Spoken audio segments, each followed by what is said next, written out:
El departamento de Quiché, ubicado en el altiplano guatemalteco, es uno de los más afectados por la desnutrición y problemas de pobreza.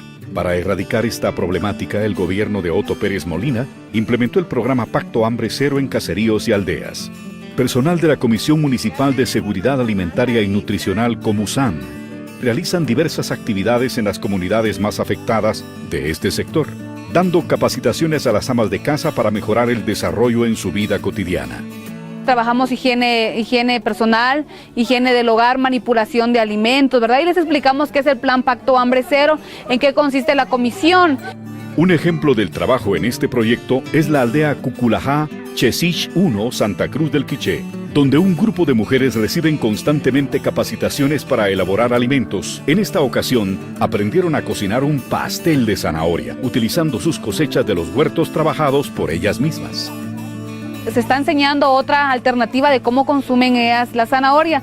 Y como ustedes se pudieron evidenciar, el pastel que se está haciendo el día de hoy es un pastel de zanahoria rico y nutritivo para ellas, ¿verdad? Y aparte también promovemos mucho el área económica, porque lo que nos interesan es que ellas consuman, pero también que se vuelvan autosostenibles.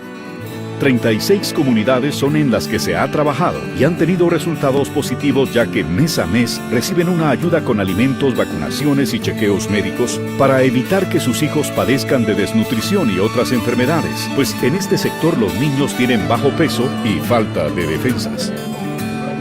¿Está rico?